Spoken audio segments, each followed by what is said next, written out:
ben, voilà. Pas de surprise, pas de miracle. Manchester City qui perd face au Real et qui dit adieu à la Ligue des Champions. J'y croyais vraiment, hein, même vous, vous y croyez. 6-3. Sur l'ensemble des deux matchs, c'est un 6-3 pour le Real Madrid. Sur ce match, 1-3-1. Donc, bon, vous avez compris, ça va être le sujet principal de la vidéo. Parce qu'il y a des choses à dire, mais avant ça, je vous invite évidemment à liker, à commenter. Vous savez, ça fait progresser la chaîne. Donc, merci à vous. Et on est parti pour ce gros morceau. Alors, par où commencer?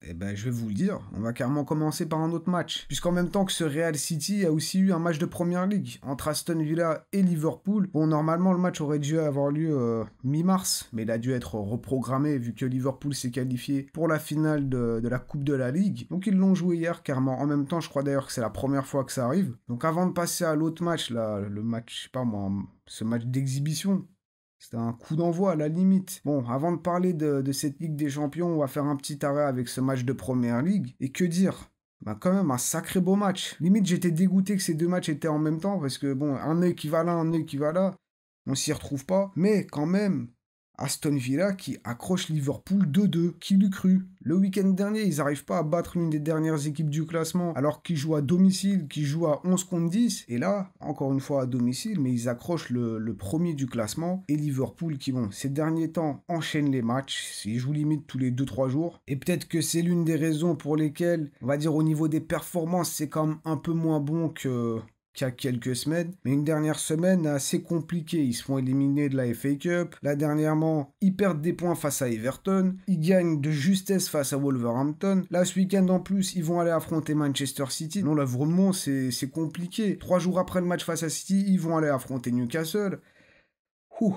Merci Unai. Bah, comme on dit, une fois un gunner, toujours un gunner. Bon, j'aurais préféré que tu prennes carrément les 3 points face à cette équipe des Reds, mais quand même, ça fait plaisir. Ils perdent des points. Et ce match, en vrai, tout aurait pu arriver. Une victoire de Villa, ça aurait choqué personne, je pense. Liverpool, même chose. Et ce match nul, ça me choque pas non plus. À savoir que du côté des Vilains, on a eu Rashford qui a joué dès le départ. T'as eu Asensio qui a joué dès le départ. Et même chose pour Dizazi. Le latéral droit aussi vient d'arriver. Il a joué. Et d'ailleurs, c'est lui qui a offert le premier but à Liverpool. Puisque bon, il rate sa passe. Jota qui récupère. But PES. Salah qui la met au fond. 1-0 pour Liverpool juste après 30 minutes de jeu. Et après, juste avant d'aller au vestiaire, ça se transforme en 1-2-1.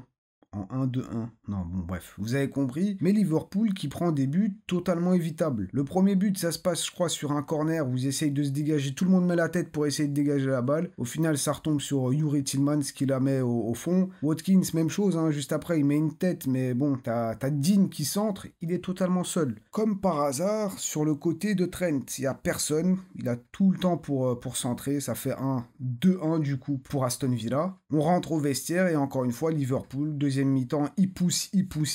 T'as Trent qui met un but qui est bon. Pas de chance, hein. Un ballon dévié par, je crois que c'est Mings qui fait pas un très gros match. Il a fait quand même quelques erreurs. Mais ça se transforme en 2-2. Et puis t'as Darwin Núñez qui rentre. Et Darwin Núñez, tu sais que tu peux t'attendre au meilleur comme au pire. Et bon, dans ce match, on a eu le pire. À un moment donné, il reçoit un magnifique ballon de, je crois que c'est Soboslai, une tentative de but PS, encore une fois. Il n'y a personne dans les cages, il suffit juste de la cadrer, de la pousser, juste. Bon, c'est facile à dire, évidemment. Moi, je l'aurais mise, hein. Ouais, je pense, ouais. Non, là, il croque totalement. Ah, vraiment, je pense, tu deviens chauve quand t'as un joueur comme ça dans ton équipe. Autant il y a quelques semaines, face à Brentford, il avait permis à son équipe de remporter le match à la toute fin. Il est rentré, il a marqué un doublé, je crois. Mais là, ouais, t'oublies directement ce match face à Brentford et tu l'insultes, hein, je crois. Bon, pour résumer, Liverpool, ces derniers temps, les performances, c'est pas aussi flamboyant qu'il y a quelques temps. Mais il reste quand même toujours, on va dire, presque invaincus, qu'ils ont quand même perdu en début de saison face à Nottingham, mais depuis ce moment-là, c'est plus aucune défaite, donc bon, ils conservent leur première place, et là, Arsenal, on peut plus perdre de points. Faut gagner, va falloir gagner. Sinon, Aston Villa, comme j'ai dit, ils ont eu des occasions. Rashford, franchement, il a joué, il a été plutôt bon, il a quand même posé quelques petits problèmes à Trent. Bon, Trent, à un moment donné, qui sort, qui se fait remplacer par Bradley, et Bradley... qui se blesse. C'est aussi un autre point noir pour Liverpool. Pas un match facile. Et bon, avec le calendrier qui arrive, ça risque de... ça risque pas forcément d'être plus simple. Bon, Darwin assassin et Liverpool qui fait 2-2 face à Aston Villa. Allez, c'est l'heure du main event entre le Real Madrid et Manchester City. Manchester City qui dit adieu à la Ligue des Champions. Je crois que sur les 4 dernières années, c'est 3 éliminations du Real, enfin de City par le Real. Et ce match, comme j'ai dit, c'est un coup d'envoi. Tu lances ta console, premier onglet, coup d'envoi, tu cliques. Tu choisis même pas tes équipes, c'est tout en mode automatique. Tu mets le jeu en mode semi-amateur. Non, c'est quoi? C'est semi-inter... Je sais pas quoi. Tu mets le mode le plus simple. J'arrive même pas à parler. C'est littéralement ça. City, ils étaient totalement en dessous. Ils étaient déclassés par cette équipe du Real. Mentalement, offensivement, défensivement, stratégiquement, tactiquement. Arsenal, non. Oh, ils sont partout dans ma tête. Non, Liverpool, je suis perdu. Ce match, je m'en suis pas remis. Je vais y arriver. Les joueurs de Madrid, ils étaient juste au-dessus dans tout. Vraiment, ça se voyait. Dans les intentions, City, ils y étaient pas. Les joueurs, ils étaient perdus, ils avaient pas envie, ils y arrivaient pas. En plus, ton match, tu le commences super bien. T'encaisses un but dès la 3e, 4e minute sur un long ballon d'Asensio pour Mbappé. Petit lob, Ederson, il fait n'importe quoi. Entre-temps, t'as aussi Diaz qui essaie de dévier la balle. Il tombe, il se casse la gueule. Magnifique but d'Mbappé, le réalisateur, il nous montrait déjà la tête de Pep. Il était totalement dépité. Quelques minutes plus tard, t'as Stones qui se pète. Allez, je l'avais pas dit, t'avais Haaland qui était sur le banc. C'était Marmouche et Savigno, on va dire, qui était devant. Et Kuzanov à droite. Du coup, Stones à la 5e minute, il se pète. Et bon, 30 minutes de jeu passe. Et je me dis vraiment, on est plus proche d'un 2-0 pour le Real. Parce que le Real, ils enchaînent les occasions. Et City, rien.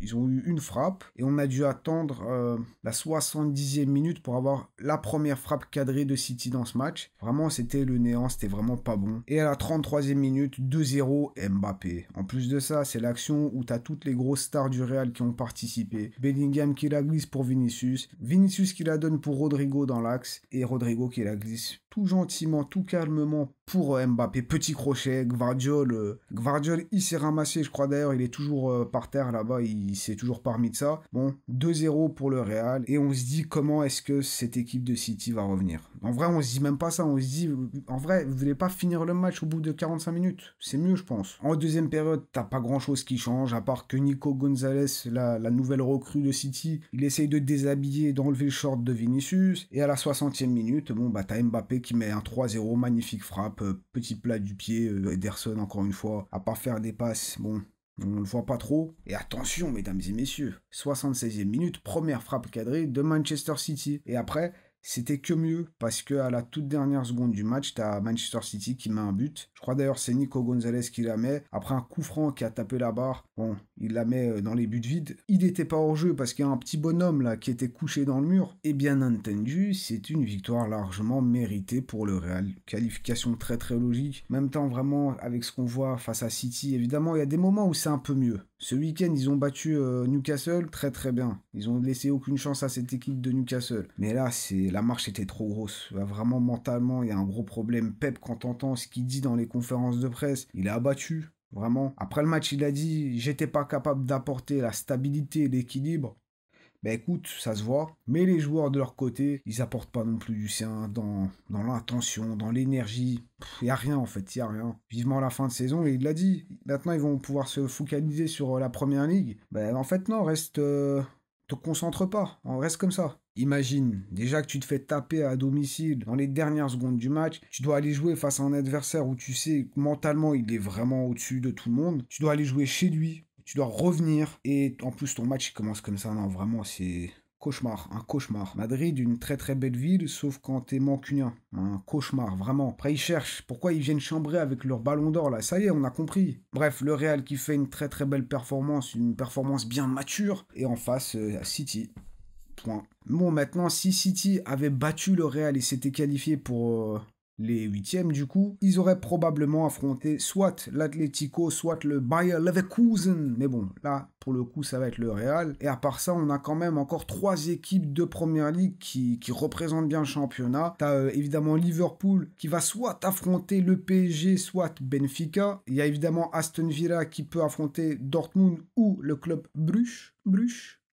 Le club Bruges. Et évidemment, la fierté d'Angleterre, Arsenal, qui va avoir droit à un casse-dalle 100% néerlandais, soit le PSV qui a d'ailleurs renversé la Juve, ou alors le Feyenoord qui a battu l'AC Milan. D'ailleurs, si je me trompe pas, il n'y a plus d'équipe italienne en Ligue des Champions. Ah non, si, il y a l'Inter. Bon, il n'y a que l'Inter. Presque. Tirage au sort ce vendredi, donc on va être très très attentif. Et nous, on peut se laisser sur ça. Allez, zou, allez faire vos devoirs. Merci d'avoir été présent, toujours un plaisir. Je vous souhaite évidemment de passer une agréable fin de semaine. Prenez soin de vous et de vos proches. N'oubliez pas le petit triplé, like, commentaire et abonnez-vous si ce n'est pas encore fait. Ouh, attendez, je reprends mon souffle. À bientôt.